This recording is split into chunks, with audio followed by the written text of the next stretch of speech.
Jangan kalau saya datang banyak, kalau nggak datang nggak banyak, nanti itu menunjukkan kamu itu tidak ikhlas. Orang nggak ikhlas itu rusak. Ada orang nggak ada orang, kiai hidup, kiai mati, jalan terus, insya Allah. Nah,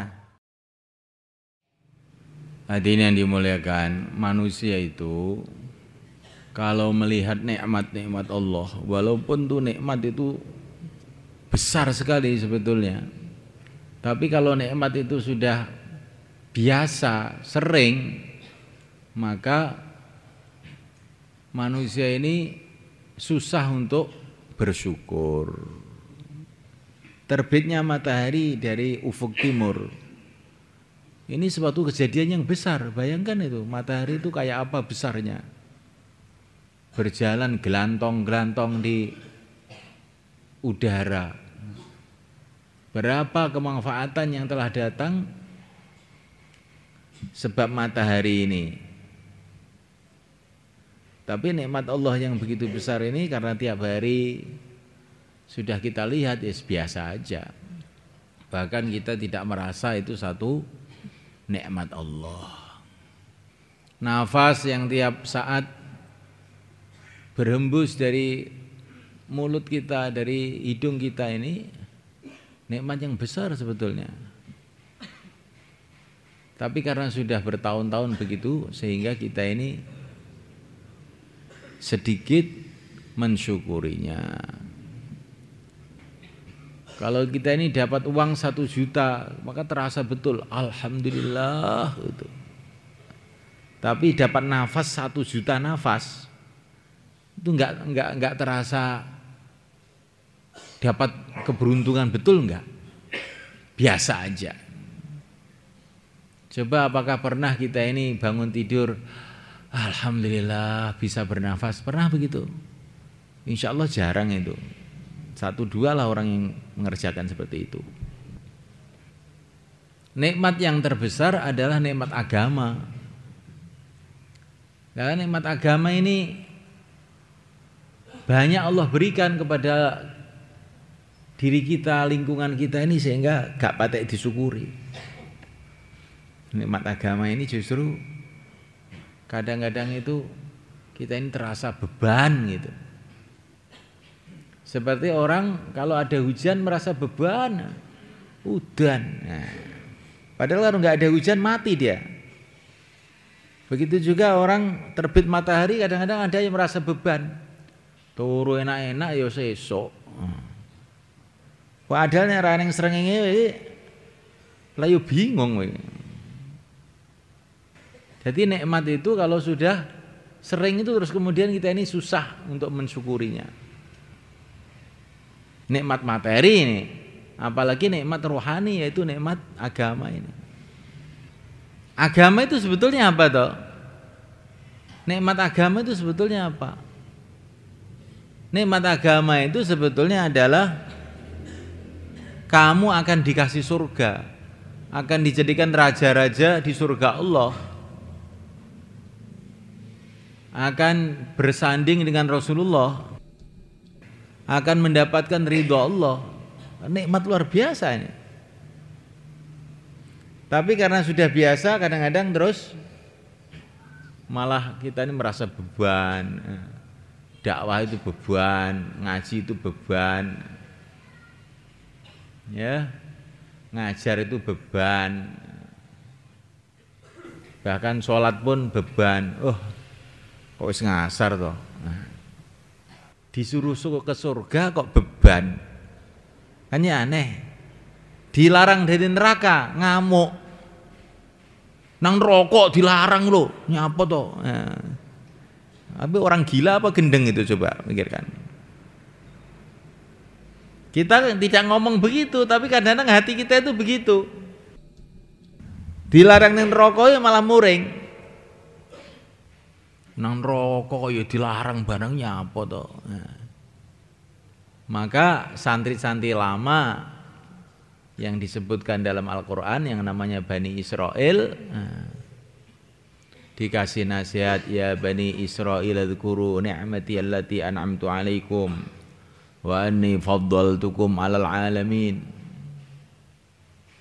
Umat Islam itu juga begitu juga. Karena ya Bani Israel itu sebetulnya itu untuk umat Islam. Bani Israel enggak baca. Jangan sampai kita ini tidak mensyukuri nikmat ini. Zaman Nabi ketika umat Islam mengerjakan agamanya dengan sungguh-sungguh, seluruh dunia bersatu mengamalkan agama, bagaimana Allah muliakan mereka. Semua orang-orang kafir di bawah telapak kaki mereka. Pertempuran di mana saja senantiasa menang. Allah mendatangkan nusrah ghaibiyahnya. Di mana saja. Berita hari-hari pada zaman itu, kemenangan umat Islam di sana, kemenangan umat Islam di sana. Raja sana masuk Islam, bangsa sana masuk Islam. Umat Islam menjadi umat yang sangat-sangat mulia di dunia ini. Kemudian tidak disyukuri nikmat ini. Keroyokan balung.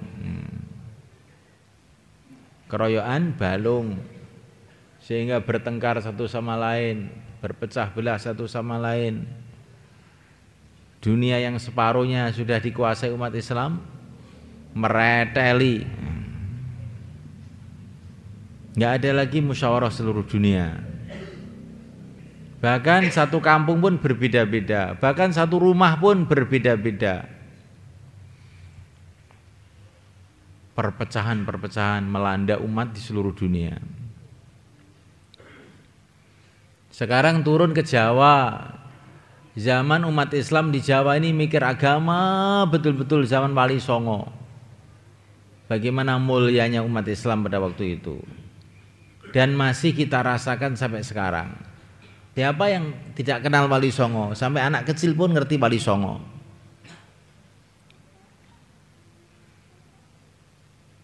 Maka mensyukuri nikmat adalah satu perkara yang sangat penting.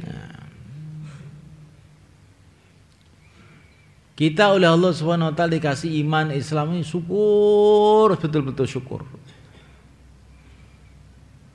Karena dengan nikmat iman dan Islam itu kita selamat dari semua masalah dunia ini.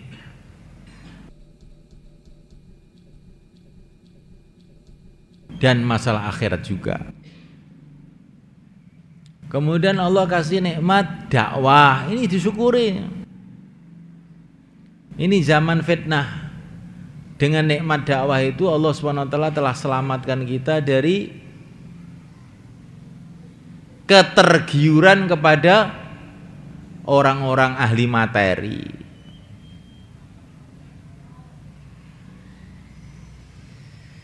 Sudah beberapa puluh tahun, bahkan mungkin 100 tahun lebih, umat Islam ini takjub dengan orang-orang dunia. Sampai kiai pun cari gelar DRS. Kiai yang taunya itu tasbih itu loh, pergi ke Mekau. Lah apa? Mekau itu tempatnya orang judi. Untuk apa? Makau. Oh. Bukan Makkah, Makau. Golek ijazah dokter rono.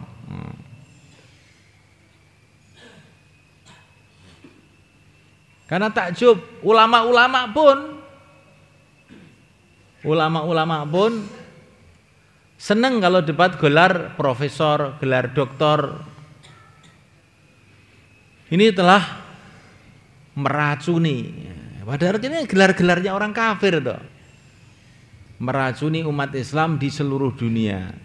Sampai ulama-ulamanya ila man rahimahumullah.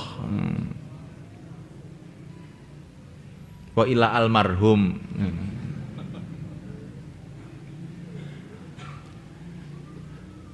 Kemudian Malaikat Allah Ta'ala Allah SWT datangkan dakwah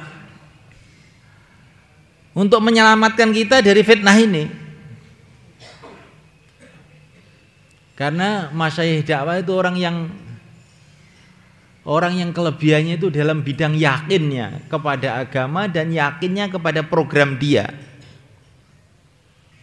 Dengan wujudnya dakwah itu, maka umat Islam ini mulai pede lagi. Nah, itu istilahnya orang sekarang.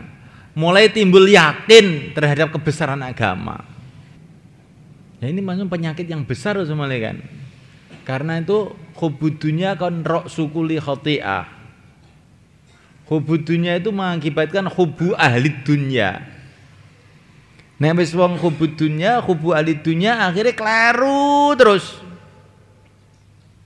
Wong ra'su kulli khati'ah, bukan khati'ah, ra'su kulli khati'ah. Sumber segala kesalahan. Kesalahan berpikir, kesalahan bertindak, kesalahan pendidikan, kesalahan perjuangan, kesalahan semua. Sumbernya apa? Hubbud dunya tsumma hubbu ahli dunya. Ya, ini sedikit-dikit terkurangi sebab adanya dakwah. Dakwah itu tidak ngelarang orang jadi presiden, tapi jangan takjub dengan presiden. Presiden biasa ya.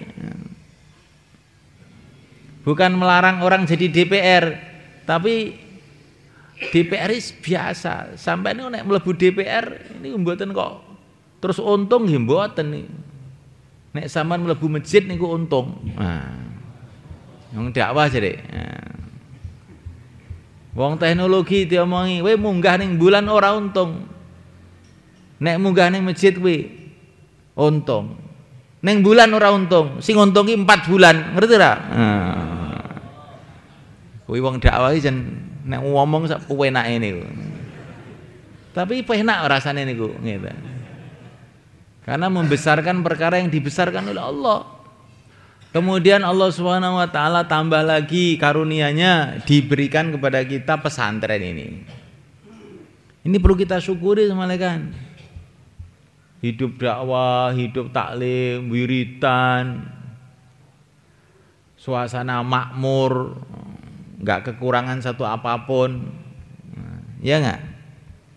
Kalau kurang duit, oh, ya kuwi jeneng ora syukur ya kuwi. Maka malaikat Allah Ta'ala ini perlu disyukuri. Suasana ini perlu disyukuri. Betul-betul tidak banyak tempat seperti ini. Kita jaga ini pesantren ini dengan sebaik-baiknya. Kalau ada santri datang satu, ya. Dengar ini, kalau ada santri datang satu, rasakan itu gunung emas datang kepada kita, bahkan lebih. Insya Allah kan? Kalau kita disuruh milih santri satu apa gunung emas, pilih mana? Santri satu. Karena santri satu itu bukan hanya gunung emas. Santri satu ini nanti kalau amal agama akan jadi istana-istana surga yang tidak ada batasnya. Maka kita ngajar ini jangan kita anggap satu beban, ini karunia ini, Masya Allah. Seneng gitu dengan mengajar anak-anak itu. Jangan merasa anak-anak lah yang perlu dengan saya, itu pikiran keliru. Saya yang perlu dengan mereka. Karena mereka ini yang akan meneruskan amalan saya ketika saya mati. Kemarin itu saya di Jakarta itu ngumpulkan alumni-alumni. Alhamdulillah semua alumni itu punya HP semua. Sehingga dikumpulkan itu mudah. Ya. Sebetulnya kalau nggak punya HP lebih mudah lagi, dibacanya Fatihah teko. Tapi punya HP ya sudahlah, pokoknya yang penting itu kumpul kira-kira 200 orang. Laki-laki perempuan. Yang perempuan juga masih pada pakai purda, nangis saya itu. Masya Allah, ternyata tidak sia-sia. Tidak sia-sia ngajarin orang agama fa'ala yaf'ulu. Tidak sia-sia.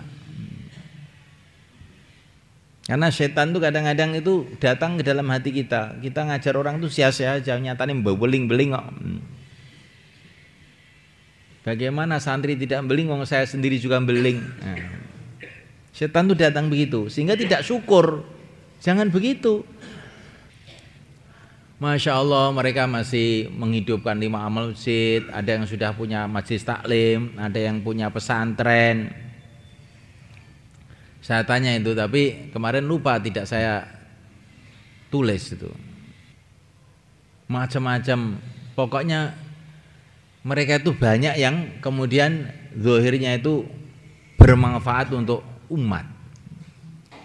Sehingga itu menimbulkan tambah semangat saya itu untuk khidmat kepada anak-anak itu. Maka kita ini pun bersungguh-sungguh, insyaallah malaikan. Kemudian yang ingin saya sampaikan dalam majelis ini masalah belajar membaca kitab itu, nge'ropi itu. Itu sebulan yang lalu itu Masya Allah timbul semangat yang tinggi sekali sehingga dirasakan oleh semua santri saya tanya itu. Termasuk khususnya santri-santri yang lemah itu jadi merasa ada peningkatan gitu. Tapi ini nggak tahu apa mungkin dekat imtihan atau bagaimana, atau memang wataknya manusia itu gampang kesel apa bagaimana ya. Ini agak berkurang semangatnya. Nah ini dari pertemuan Senin Kemis ini bagaimana belajar membaca itu ditekankan lagi. Kita targetkan tuh kalau sudah kelas 6 itu membaca kitab tuh sudah lancar gitu loh. Nah kalau orang itu belum bisa membaca kitab dengan baik, maka nanti kalau dia pulang atau dia ngajar itu susah untuk berkembang, nggak bisa membaca sendiri. Maka latihan membaca itu kita kuatkan lagi, insya Allah. Saya kira itu yang penting ingin saya sampaikan dalam majelis ini. Coba itu setiap halaqah ya, setiap halaqah berpikir bagaimana meningkatkan masalah latihan membaca. Kemudian yang terakhir, jadi ini kebersihan itu juga jaga betul. Kebersihan itu penting. Kita ingin bersih hatinya, bersih amalannya, bersih tempatnya.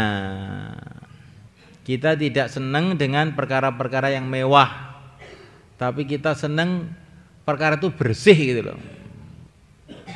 Itu yang dicontohkan orang-orang tua kita begitu. Al-Imam Asy-Syafi'i mengatakan bau wangi dan kebersihan menambahkan akal. Mafhumnya kalau bau busuk, kotor itu membuat akal kita berkurang. Kecerdasan itu maksudnya. Kecerdasan itu berkurang dengan bau-bau busuk. Maka kalau kiai-kiai di Pakistan itu kalau ngaji itu sambil bau bunga, katanya supaya tambah cerdas katanya. Nah itu coba kamu perhatikan bagaimana pesantren kita ini suasana betul-betul bersih. Dan ini tidak bisa dipikirkannya satu orang aja kebersihan itu. Kita jadikan kebersihan itu satu amalan gitu loh. Pokoknya kita melihat ada kertas di bawah langsung diambil dikasih saku. Al-Imam Al-Bukhari radhiyallahu ta'ala anhu masuk masjid ngajar. Setelah ngajar maka di jenggotnya ini ada sedikit kotoran apa gitu. Terus oleh santrinya itu diambil terus diletakkan dibuang di masjid situlah. Namanya kotorannya ada di jenggot itu kira-kira berapa? Enggak ada 1 kilo toh ya. Paling sedikit gitu aja. Setelah selesai ngaji, santri-santri buyar, Imam Bukhari itu mencari tadi kotoran yang nempel di jenggotnya itu dicari sampai ketemu, terus dibawa keluar masjid, dibuang di luar masjid. Al-Imam Al-Bukhari radhiyallahu ta'ala anhu. Jadi kebersihan itu bukan tugasnya petugas kebersihan saja gitu. Sampai Imam Bukhari pun kebersihan. Bahkan antahira baitiya Nabi Ibrahim, Nabi Ismail pun juga kebersihan. Maka jadikan ini termasuk watak kita, kebiasaan kita. Di mana-mana itu kalau ada barang nggak bersih, nggak rapi, terus langsung bertindak, jangan diem aja gitu. Insya Allah. Kemudian ini ada pesan ini untuk perhatian buat semuanya. Jadi kalau santri itu umpamanya kurang tertib, sudah diputuskan oleh pondok, oleh musyawarah pondok suruh pulang, maka kita ini pun harus usaha bagaimana anak itu pulang. Jangan malah ditampung di kampung-kampung, akhirnya malah bikin masalah tidak karu-karuan. Jadi kalau sudah diputus suruh pulangkan ya udah dipulangkan. Nanti kalau di rumah itu dan memulangkannya itu hendaknya dikasih wapsi yang baik. Nanti kalau di rumah itu dia terus menghidupkan amalan-amalan, terus dia ini terjadi islah perbaikan. Kalau dia ingin balik ya nanti dimusyawarahkan lagi. Tapi jangan orang sudah diputus balik terus malah ditampung di tempat sana, akhirnya malah bikin masalah di mana-mana. Kita ini harus belajar punya pikiran ini dengan ikut musyawarah itu insya Allah ada kebaikan gitu loh. Karena musyawarah itu perintah Allah, ma khaba man istasyar. Ya, kalau tidak sesuai dengan musyawarah tindakan kita nanti itu khoba, rugi. Insya Allah ya.